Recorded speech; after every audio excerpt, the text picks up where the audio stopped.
Hello दोस्तों, welcome to toppers. तक class 9th की फिजिक्स में आप सभी का एक बार फिर से स्वागत है। क्लास 9th में आपका चल रहा था कार्य और ऊर्जा, और उसी के क्लास को आगे हम कंटिन्यू करते हैं मेरे भाई। कार्य और ऊर्जा में आपका चल रहा था एमसीक्यू टाइप के क्वेश्चन। आज हम स्टार्ट करेंगे। इसके पहले आपके 2 क्लासेज हुए थे थ्योरी पार्ट के, ठीक है। वो सभी आपके कंप्लीट हो चुके हैं। लिंक आपको डिस्क्रिप्शन बॉक्स में मिल जाएगा, ठीक है मेरे भाई। स्टार्ट आज क्या करेंगे? आज स्टार्ट करते हैं कार्य ऊर्जा के मल्टीपल चॉइस क्वेश्चन, जिसे आप कहते हैं बहुविकल्पीय प्रश्न, ठीक है मेरे भाई। कोई दिक्कत इसमें प्रॉब्लम नहीं है। प्रीवियस क्लास देखने के लिए लिंक आपको डिस्क्रिप्शन बॉक्स में मिल जाएगा, ठीक है। देखो, पहला क्वेश्चन हम स्टार्ट करते हैं मेरे। बहुत ही अच्छा सा क्वेश्चन है। बेसिक क्वेश्चन से हमने स्टार्ट करा है कि कार्य का एसआई मात्रक क्या होता है, ठीक है मेरे भाई। देखो, कार्य का एसआई मात्रक क्या होता है, आपको यही समझना है। देखो, कोई चीज़ आपको रटना नहीं है, ठीक है, कि कार्य का मात्रक एसआई मात्रक ये होगा, सीजीएस मात्रक ये होगा। कोई चीज़ आपको नहीं रटना है। देखो, सबसे पहले जो मैंने आपको कंसेप्ट बताया है उसको आप रिवाइज करें, कंसेप्ट को आप पकड़ें, फार्मूला क्या होता है, ठीक है। वहाँ मैंने क्या फार्मूला बताया था उसको याद कर सकते हैं। लेकिन अगर आपको एमसीक्यू टाइप के क्वेश्चन आता है तो आपको यहाँ पर रटना नहीं। आपको देखो पहले क्या कह रहा है, कार्य का एसआई मात्रक होता है, ठीक है। तो कार्य बराबर आपका क्या होता था, बल गुणे विस्थापन, ठीक है, यही तो होता था। तो हम कार्य किसे, वर्क से, डब्ल्यू से दर्शाएंगे। तो डब्ल्यू बराबर क्या होता था, एफ एस, ठीक है। कोई बात नहीं, कोई तकलीफ नहीं आपको जी, बिल्कुल नहीं। अच्छा, बल का मात्रक क्या होता है, न्यूटन।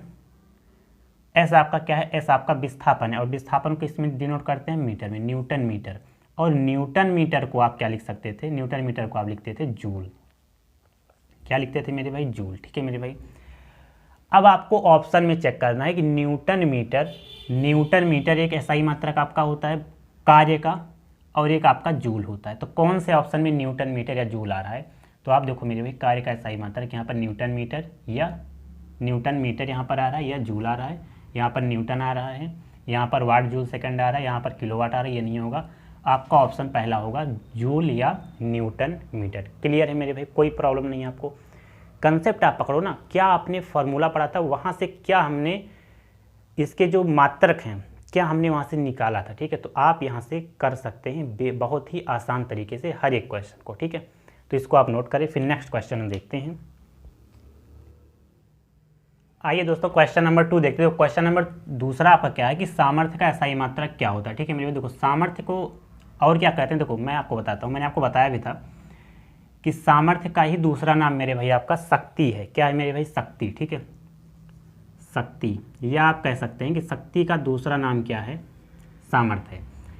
और शक्ति को हम क्या कहते हैं इंग्लिश में, पावर। कि कितनी पावर है तुम्हारे अंदर, है कि नहीं, कितनी पावर है, तुम कितनी शक्ति है तुम्हारे अंदर। तो शक्ति का दूसरा नाम होता है सामर्थ्य, आप कहेंगे, ठीक, कितना सामर्थ्य है तुम्हारे पास, या सामर्थ्य का अंग्रेजी में कहते हैं पावर। अब देखो, मैंने आपको फार्मूला बताया था P = W/T। देखो, कुछ चीज़ें आपको रटनी नहीं है, ठीक है। W/T, W क्या होता है, W होता है F S / T। तो देखो यहाँ पर फार्मूला आप निकालो। यहाँ से आप एक फार्मूला निकाल सकते हैं कि Fs, कार्य को मैंने क्या बताया था, न्यूटन मीटर।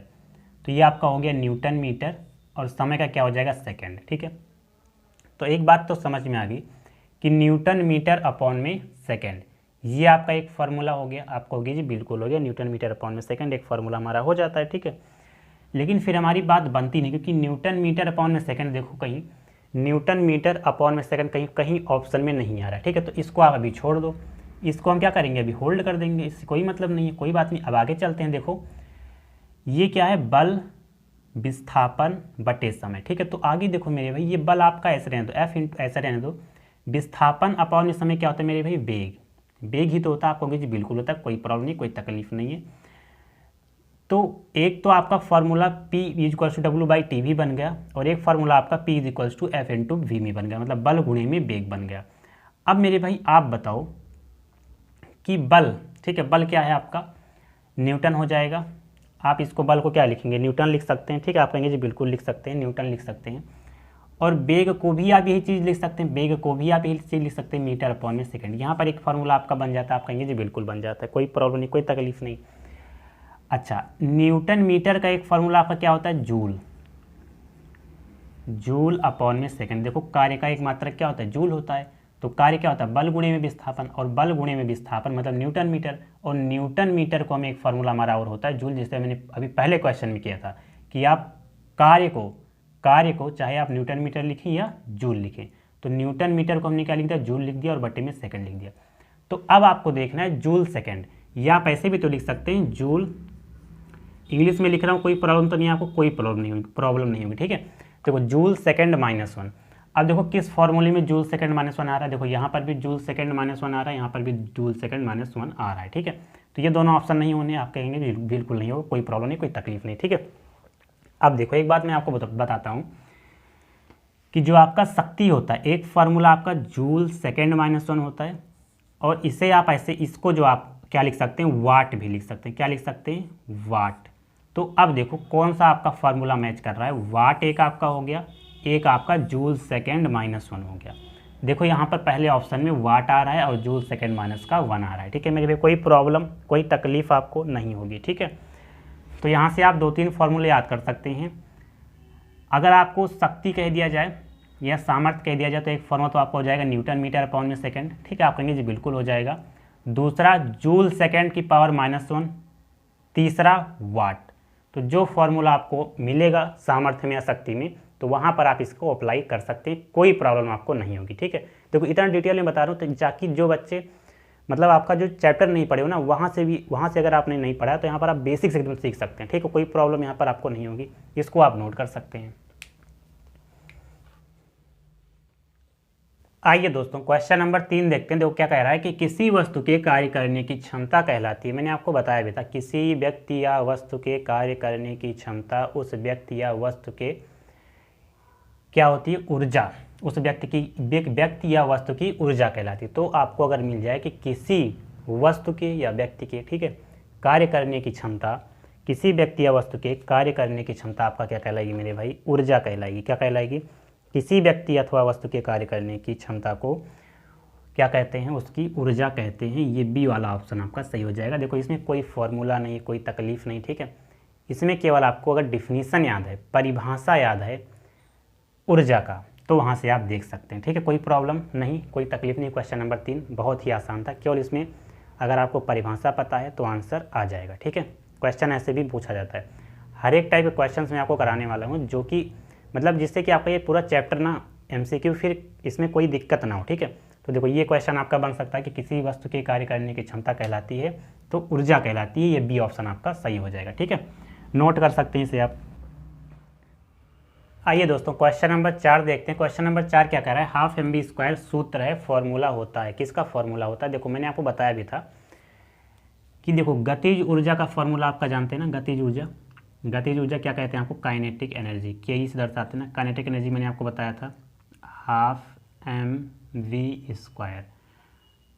स्थितिज ऊर्जा हमने बताया था U से डिनोट करते हैं mgh, ये दोनों फॉर्मूले मैंने आपको बताया था ना। सामर्थ्य का बताया था शक्ति का, जिसे आप पावर कहते हैं, P = W/T। ये ना आपकी ऊर्जा आपके चैप्टर में नहीं है, कोई मतलब नहीं, ठीक है, इसका ये केवल ऊर्जा का एक प्रकार है। तो देखो हाफ mv² सूत्र किसका हो जाएगा, काइनेटिक एनर्जी का, गतिज ऊर्जा का फॉर्मूला हो जाएगा। तो आपका ऑप्शन नंबर जो ए है, option number A, option number A गतिज ऊर्जा का, ठीक है मेरे भाई, हाफ mv² गतिज ऊर्जा का, हाँ ठीक है, कोई प्रॉब्लम नहीं, सब में सही है, कोई गतिज ऊर्जा, स्थितिज ऊर्जा, सामर्थ्य, नाथ की ऊर्जा। तो ऑप्शन नंबर ए जो आपका है हाफ mv² सूत्र है, काइनेटिक एनर्जी क्या होता है, गतिज ऊर्जा, हाफ mv², तो गतिज ऊर्जा आपका आंसर सही हो जाएगा, ऑप्शन नंबर ए आपका बिल्कुल सही होगा, कोई प्रॉब्लम नहीं होगी, ठीक है। मैंने देखा कि ऑप्शन शायद हमें लगता कुछ गलत था, लेकिन ऑप्शन सब सही है, कोई प्रॉब्लम नहीं, ठीक है, कोई दिक्कत नहीं, कोई प्रॉब्लम नहीं। तो इसको भी आप नोट कर सकते हैं। देखो मैं आपको हर एक चीज़ डिफाइन करके बता रहा हूँ, हर एक एग्जाम्पल, जितने इसमें आपके चारों ऑप्शन दिए गए हैं, चारों ऑप्शन को मैं आपको 1 बाय 1 सब डिफाइन करके बता रहा हूँ, जिससे आपको कभी आगे आने वाले क्वेश्चन में भी अगर पूछा जाए तो आप फटाक से आंसर देंगे कि इसका आंसर ये होगा, ठीक है। तो नोट कर सकते हैं इसे आप।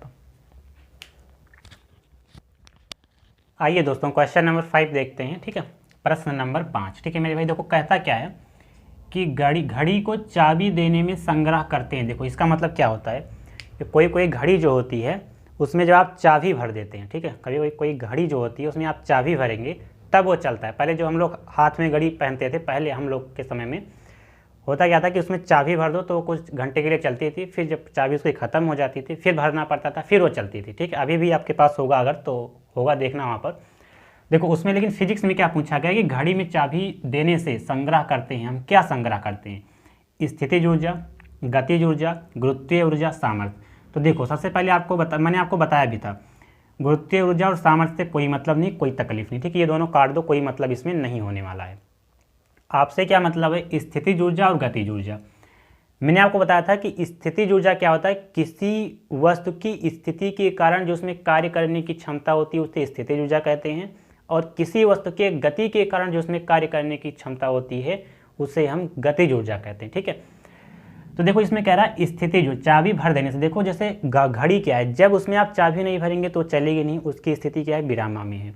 आप जब उसमें चाबी भर देंगे तो क्या करेगी, चलने लगेगी। जैसे मैंने आपको मार्कर का एक एग्जाम्पल दिया था कि अभी मार्कर क्या है, विरामावस्था में, आपने इसको ऐसे उठाकर लाया तो इसमें क्या हुआ, हमने कार्य किया, ठीक है, कार्य किया तो इसमें कुछ एनर्जी आई, कार्य कर दिया इसमें कुछ एनर्जी। अब एनर्जी देखो कहाँ से आई, देखो ये नीचे गिर गया ना, नीचे गिरा ना, तो इसमें नीचे क्यों गया, क्योंकि इसके अंदर कुछ ना कुछ एनर्जी थी तो क्या होगी, नीचे आ गई, ठीक है। तो यहाँ पर क्या हुआ कि घड़ी को चाबी देने से संग्रह, हम क्या संग्रह करते हैं, तो आपका स्थितिज ऊर्जा हमें लगता है ये वाला ऑप्शन आपका सही होगा, गतिज ऊर्जा नहीं होगी, क्योंकि गति के कारण इसमें कोई ऊर्जा उत्पन्न नहीं हो रही है, स्थिति के कारण उसकी स्थिति भी हमने चेंज किया, ठीक है।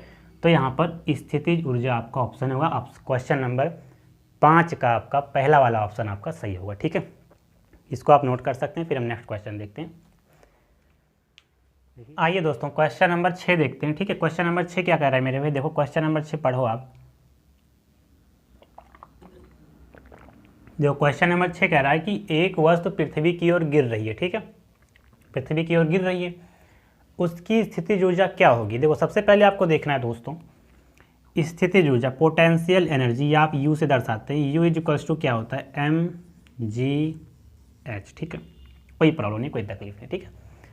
इसमें आपको देखना है कि अगर कोई वस्तु पृथ्वी की ओर मेरे भाई गिर रही है तो उसका द्रव्यमान तो कुछ ना कुछ होगा ही, और नीचे की तरफ गुरुत्वीय त्वरण लगेगा, ये दोनों चीज़ें फिक्स हैं, ठीक है।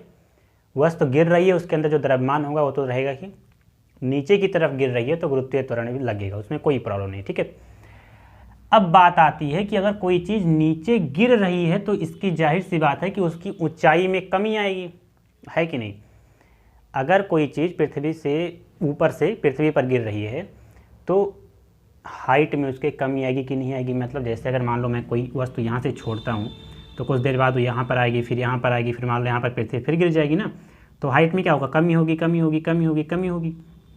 तो अगर हाइट में इसकी जो हाइट mgh, फार्मूला देखो, फार्मूला क्या होता है mgh, तो अगर हाइट में कमी होगी तो जाहिर सी बात है मेरे भाई कि आपका जो स्थितिज ऊर्जा है, स्थितिज ऊर्जा क्या होगी, घटेगी, मतलब कम होगी, यही तो होगा। अरे मान लो पहले मान लो, अगर मान लो हाइट 10 रही होगी, फिर एक समय आएगा 5 होगी, फिर कितना 3 होगी, फिर 2 होगी, फिर 1 होगी, मतलब देखो लगातार कम हो रही, कम हो रही, कम हो रही, कम हो रही। तो क्या होगा, अगर लगातार कम हो रही है, धीरे धीरे क्या हो रही, कम हो रही है, तो आपका जो स्थितिज ऊर्जा होगा क्या होगा, कम होगा, मतलब ऑप्शन नंबर बी आपका क्या होगा, घटेगा। स्थितिज ऊर्जा क्या होगी, घटेगी, ये आपका ऑप्शन सही हो जाएगा, ठीक है, कोई प्रॉब्लम, कोई तकलीफ नहीं है, ठीक है। हमें लगता है आपको, देखो फार्मूला अगर क्लियर है ना मेरे भाई तो कोई रोक नहीं सकता आपको क्वेश्चन सही करने से, ठीक है। अगर आपको ये क्वेश्चन अच्छा लग रहा हो तो लाइक शेयर एंड सब्सक्राइब जरूर करें, ठीक है। तो नोट कर सकते हैं इसे आप। अब आइए दोस्तों एक देखते हैं क्वेश्चन नंबर कौन सा है, 7 आपका है कि अपने सिर पर ईंट रखकर एक मजदूर क्षैतिज सड़क पर एक स्थान से दूसरे स्थान पर जाने में, ठीक है। क्वेश्चन क्या कर रहा है आपको समझ में आया कि क्षैतिज क्या होता है, क्षैतिज आपका ये होता है, क्षैतिज ये, जैसे मैं चल रहा हूँ क्या क्षैतिज में चल रहा हूँ, ठीक है, इस तरह से। क्वेश्चन क्या कर रहा है कि अपने सिर पर ईंट रखकर एक मजदूर क्षैतिज से सड़क पर एक स्थान से दूसरे स्थान तक जाता है, तो बात दूसरी होगी कि एक स्थान से दूसरे स्थान तक जाएगा, ठीक है, मतलब वो सड़क पर क्या कर रहा है, चल रहा है, ठीक है। इसमें पूछा गया है कि अधिकतम कार्य करता है, कोई कार्य नहीं करता है, ऋणात्मक कार्य करता है, न्यूनतम कार्य करता है। मैंने आपको बताया था मेरे भाई, देखो कार्य का फॉर्मूला क्या होता है, पहले देखो W बराबर क्या होता है, अगर थीटा एंगल बना रहा है, तो क्या होगा, FS cos थीटा होगा, ये तो होगा आपको कि जी बिल्कुल होगा। एक व्यक्ति है, मैंने आपको ये सब फॉर्मूला आपको बताया था, ठीक है। एक व्यक्ति है, वो क्या कर रहा है कि अपने सर पर क्या रखा है, एक डलिया मान लो है, उसमें क्या है, ईंटें भरे हुए हैं, ठीक है, ईंट भरा हुआ है, देखो ईंट है इस तरह से ना, ईंट है, ठीक है, ईंट है। अब देखो वो क्षैतिज पर चल रहा है, तो देखो अगर आप क्षैतिज पर देखो कितना 90 अंश का कोण बन रहा है कि नहीं बन रहा है, देखो 90 का कोण बन रहा है आपको कि जी बिल्कुल बन रहा है, देखो 90 डिग्री का। नीचे से भी अगर आप देखोगे तो भी 90 डिग्री का कोण बनेगा। तो आप FS cos 90 लोगे, अगर आप cos 90 लेते हो तो cos 90 कितना होता है, 0 होता है, cos 90 कितना होगा, 0 होगा, और 0 इंटू में FS क्या हो जाएगा आपका, कार्य कितना हो गया, कार्य हो गया आपका जीरो। ये सब मैंने आपको जितने भी थ्योरम थे मैंने आपको सब बताया था पहले ही क्लास में, ठीक है। तो क्वेश्चन देखो इसमें क्या कह रहा है कि अपने सिर पर ईंट रखकर कोई मजदूर क्षैतिज से सड़क पर एक स्थान से दूसरे स्थान तक जाएगा तो अधिकतम कार्य करेगा, नहीं। कोई कार्य नहीं करता है, हाँ ये सही हो जाएगा। ऋणात्मक कार्य, न्यूनतम कार्य नहीं होगा। अगर कोई वस्तु या आप ही अगर अपने सर पर कुछ बोझा आप ढो रहे हैं, एक स्थान से दूसरे स्थान तक जा रहे हैं, तो फिजिक्स के लैंग्वेज में कहा जाएगा आपने कोई कार्य नहीं किया। और क्यों नहीं किया, देखो यहाँ पर आपको मैंने एग्जांपल के थ्रू बताया कि इसी वजह से, क्योंकि आप जो है क्षैतिज से 90 डिग्री का कोण बनाते हैं, 90 डिग्री का, जिससे क्या होता है एफ कॉस 90 हो जाता है और कॉस 90 क्या होता है 0 होता है, अर्थात कार्य कितना हो जाता है, शून्य हो जाता है, ठीक है। कंप्लीट, कोई प्रॉब्लम नहीं। तो क्वेश्चन नंबर 7 आप नोट कर सकते हैं, ठीक है।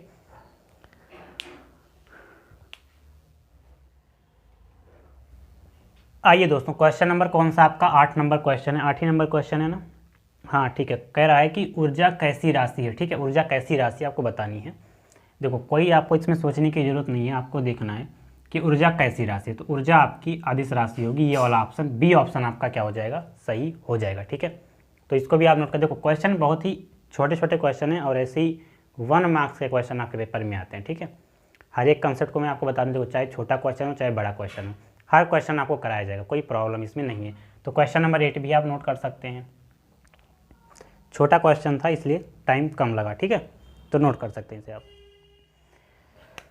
आइए दोस्तों, क्वेश्चन नंबर कौन सा है, 9 नंबर, कि किसी पिंड का द्रव्यमान 2 गुना तथा वेग आधा कर देने पर उसकी गतिज ऊर्जा क्या होगी। देखो सबसे पहले करना क्या है मेरे भाई, आपको जानना है गतिज ऊर्जा का फॉर्मूला। मैंने आपको अभी भी बताया था, गतिज ऊर्जा काइनेटिक एनर्जी, ठीक है मेरे भाई, क्या हो जाएगा आपका काइनेटिक एनर्जी।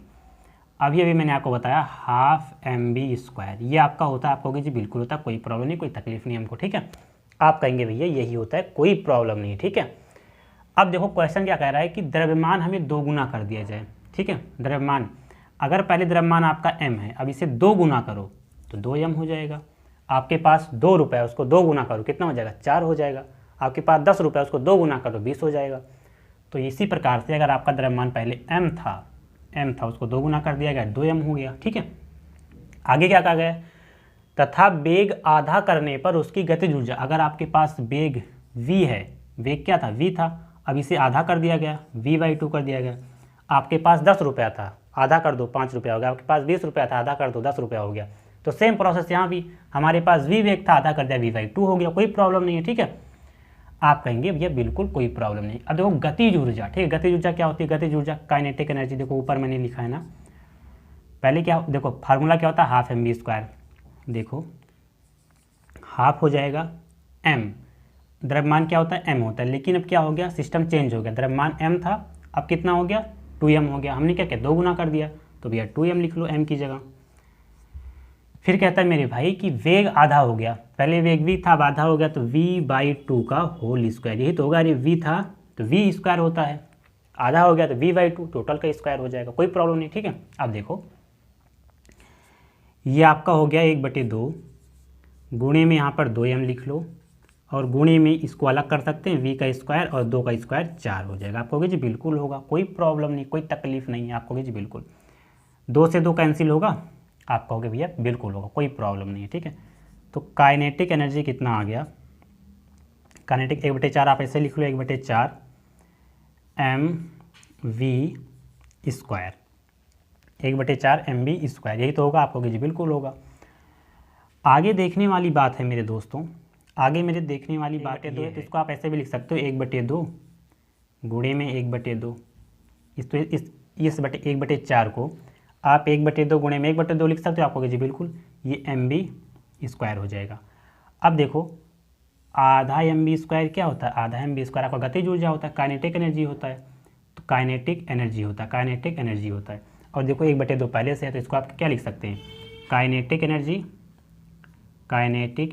बटे में 2, यही तो होगा, काइनेटिक एनर्जी बटे में 2 लिख सकते हैं। इसको आप ke1 लिख लो, कोई प्रॉब्लम नहीं, ठीक है।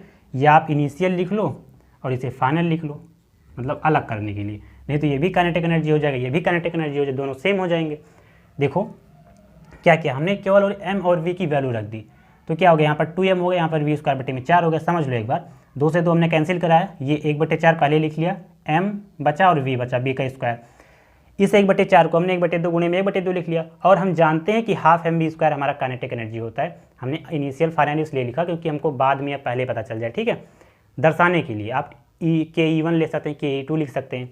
देखो काइनेटिक एनर्जी बटे में 2, तो गतिज ऊर्जा क्या होगा, इसकी गतिज ऊर्जा क्या हो जाएगी, आधी हो जाएगी। देखो बटे में 2, जैसे मान लो गतिज ऊर्जा 10 थी, इसका बटे में 2, मतलब गतिज ऊर्जा क्या हो गया, आधा हो गया, 5 आ गया ना। तो गतिज ऊर्जा कितना हो गया, आधा हो गया। तो ऑप्शन नंबर ये आपका क्या हो जाएगा, सही हो जाएगा। कितना हो जाएगा, आधा हो जाएगा। तो यही आपका आंसर होगा कि किसी पिंड का द्रव्यमान 2 गुना कर दें और वेग को आधा कर दें तो गतिज ऊर्जा क्या होगा, हमारा आधा होगा। इसको आप नोट कर सकते हैं। बहुत ही अच्छा सा क्वेश्चन था ये, लॉजिकल क्वेश्चन है। ऐसे क्वेश्चन फॉर्मूले में लगा करके आप निकालो, ठीक है, बहुत मजा आता है। देखो नोट कर सकते हैं इसे आप।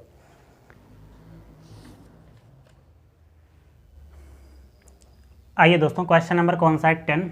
गतिज ऊर्जा का मात्रक क्या होता है। देखो गतिज ऊर्जा हो या स्थितिज ऊर्जा हो, आपसे पूछा जाए कि इसका मात्रक क्या होता है। देखो ऊर्जा आया है ना, ऊर्जा का मात्रक क्या होता है, जूल होता है। देखो जूल, यहाँ पर ऑप्शन ए जूल आपका सही हो जाएगा। वाट, किलोवाट, न्यूटन ये सब नहीं होगा, ठीक है। तो अगर आपसे पूछा जाए गतिज ऊर्जा का मात्रक या स्थितिज ऊर्जा का मात्रक, तो आप वहाँ पर जूल ही लगाएंगे, ठीक है, कोई प्रॉब्लम नहीं है। देखो आज के लिए 10 क्वेश्चन हम काफ़ी रखते हैं। हम नेक्स्ट क्लास में कल ही हम या तो लगातार दो आपको लेक्चर दे दिया जाएगा, 10 हो गया, और 10-15 आपको नेक्स्ट डे दे दिया जाएगा, जिससे कि आपके 20-25 क्वेश्चन आपके न्यूमेरिकल टाइप के हो जाए, मतलब MCQ टाइप के आपके हो जाएंगे। फिर हम इसके बाद क्या करेंगे, आपका न्यूमेरिकल पे आएंगे, और फिर एक चैप्टर आपका बचता है ध्वनि, उसको मैं सोच रहा हूँ 1 या 2 लेक्चर में आपका कंप्लीट हो जाए। फिर आपके जो छोटे छाटे बच्चे हुए हैं, मतलब बीच के पार्ट, ठीक है, उसको भी मैं, जैसे आर्किमिडीज का सिद्धांत है, तो तैरते हुए मतलब तैरने का सिद्धांत है, ये दोनों चीज़ें में क्या होता है कि एक ही टॉपिक में मैं कंप्लीट करवा दूंगा, जैसे ही आपका ध्वनि खत्म हो जाएगा, ठीक है। तो अब क्लास 9th में जो आपके चैप्टर्स बचे हुए हैं वो बहुत ही जल्द खत्म हो जाएंगे, 8-10 दिन में, ठीक है। तो आज के लिए मेरे भाई बस इतना ही रहता है। अगर आपको ये लेक्चर समझ में आए तो दोस्तों के साथ जरूर शेयर करना, चैनल पर नए चैनल को सब्सक्राइब करना। देखो जैसे आप जब आप सब्सक्राइब या ज़्यादा आप देखते हैं, ठीक है, तो उस तरह से मोटिवेशन मिलता है, जिससे मैं आपको और वीडियो प्रोवाइड करा पाता हूँ, ठीक है मेरे भाई। क्लास 10th में आप जाने वाले हैं। क्लास 10th में मैंने 2 चैप्टर आपको पढ़ा रखा हूँ। एक आपका ट्रिग्नोमेट्री,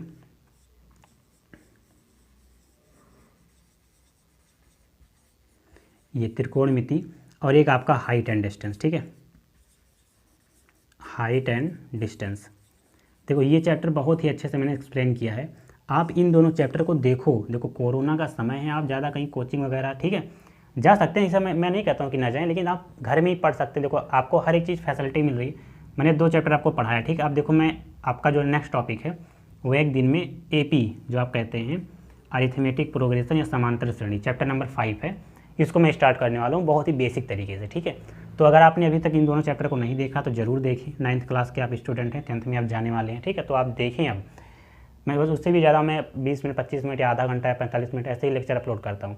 AP में पढ़ाने वाला हूँ, आप वहाँ से भी देख सकते हैं। देखो हर एक चैप्टर आपको क्लियर हो जाएगा, कोई प्रॉब्लम नहीं अगर क्लास 10th के आप इच्छुक हैं पढ़ने से भी तो, ठीक है।